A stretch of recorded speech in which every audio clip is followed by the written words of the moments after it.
Kaixo, ni Luz naiz. Baso jabe partikularra eta Foresna Zurgaia Nafarroako baso jabeen elkarteko kidea. Baso lur guztiak norbaitenak dira. Zein da nire betebeharra baso jabe modura? Nire lursaila modu jasangarrian kudeatzeko ardura daukat. Baso kudeak eta jasangarria basoak modu arduratsuan tratatzeko modua da.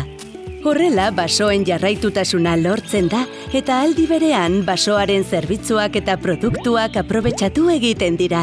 Beti ere animalien eta landareen aniztasuna eta kontserbazioa aintzat hartuz.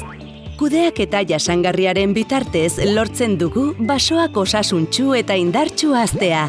CO2 gehiago xurgatzea, enplegu gehiago sortzea eta jabeei zein gizarteari onurak ematea.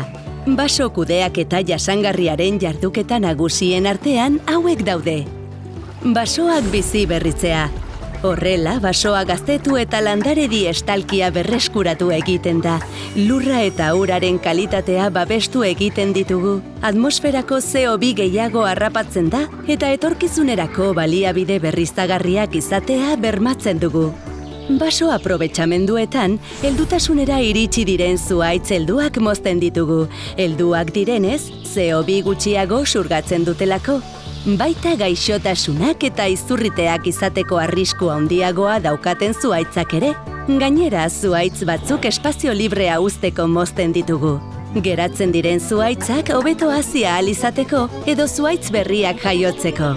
Baso aprobetxamenduen ondorioz baliabide berriztagarriak lortzen ditugu. Karbono aztarna handiagoa daukaten material ez berriztagarri eta erregaiak ordezkatzeko. Oso datu garrantzitsua. Aprobetxamenduetan ateratako zura, inoiz ez da basoen hazkunde naturala baino gehiago. Baso kudeaketak suteak saihesten laguntzen du. Zuhaitzak eta sasiak modu selektiboan suntsitzen ditugu.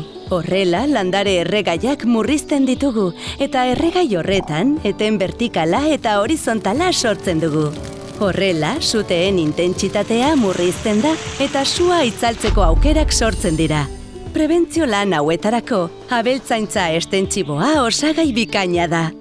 Kudeaketa honekin, baso bioekonomia deitzen dugun ekonomia jasangarria sustatzen dugu.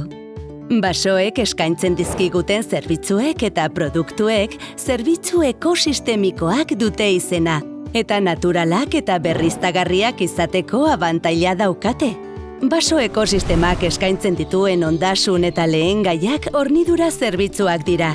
Zura, biotestilak, bioerregaiak, bioplastikoak, onddoak eta perretxikoak eta fruituak besteak beste.